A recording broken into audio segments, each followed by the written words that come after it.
పుట్టపర్తి పర్యటన ముగిసిన వెంటనే దేశంలోని అత్యంత శక్తివంతమైన అగ్రనేత మాజీ ముఖ్యమంత్రి వైఎస్ జగన్మోహన్ రెడ్డిని కలవడానికి మోడీ ఇంటికి వెళ్లారు. ఆంధ్రప్రదేశ్ రాజకీయాల్లో పెద్ద సునామీ సృష్టిస్తుంది. అధికార ప్రోటోకాల్ ఎక్కడా లేని హఠాత్ పర్యటనపై అధికార విపక్ష శిబిరాల్లో తీవ్ర చర్చ జరుగుతుంది.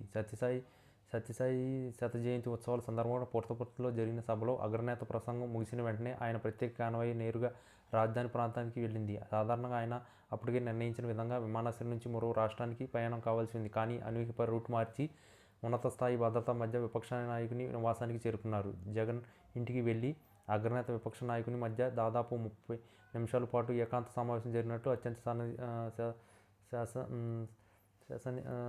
ఈ వర్గాల సమాచారం. లోపాలు ఏం చర్చ జరిగిందే విషయంపై ఎక్కడ ఎట్లాంటి లీకులు లేకపోవడం ఈ భేటీకి మరింత ప్రాధాన్యతను సంతరించుకుంది. కేవలం 2 నాయకులు మాత్రమే ఈ చర్చలో పాల్గొనడం తెలిసింది. అనంతరం అగ్రనేత మాజీ ముఖ్యమంత్రి జగన్ నేరుగా విమానాశ్రయానికి పయనమయ్యారు.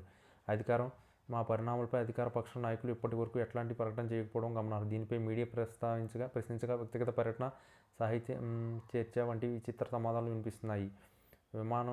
విపక్ష నాయకుని ఇంటి వద్ద నుండి సందడి వాతావరణం నెలకొంది. ఈ భేటీతో కొత్త రాజకీయ సమీకరణలు ఖాయమని, కేంద్రంలో తనకు బలం మరోసారి రుజువైందని ఆ పార్టీ శ్రేణులు సంతోషం వ్యక్తం చేస్తున్నాయి.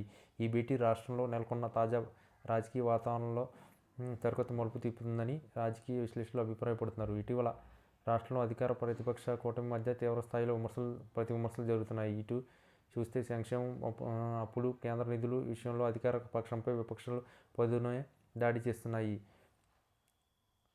అటువైపు స్థానిక సంస్థల ఎన్నికల ఫలితాల తర్వాత రాష్ట్ర ప్రభుత్వంలో అసంతృప్తులు పెరిగాయని ఊహాలు జోరందుకున్నాయి. మరోపక్క రాష్ట్రంలో ఆ జాతీయ పార్టీ భవిష్యత్తుపై అంతర్గత అగ్రనేత లోతైన చర్చ జరిగి ఉండవచ్చని తెలిసింది. రాబోయే ఎన్నికల్లో పొత్తులు, సీట్లు పంపకాలు కీలక నిర్ణయాలపై విపక్షాల నాయకుడిని అభిప్రాయం తీసుకునేందుకు ఈ హఠాత్ పర్యటన జరిగి ఉండవచ్చు అనేది అత్యంత బలమైన వాదన.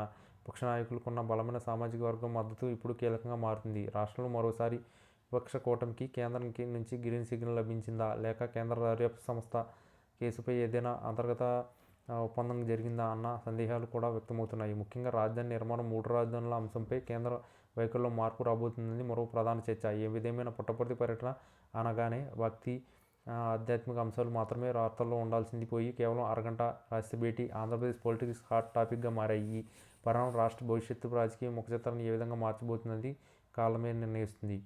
మరి జగన్ మోడీ పర్యటన ఏ విషయాలను చర్చిందో కొన్ని రోజుల్లో మనకి తెలియబోతుంది.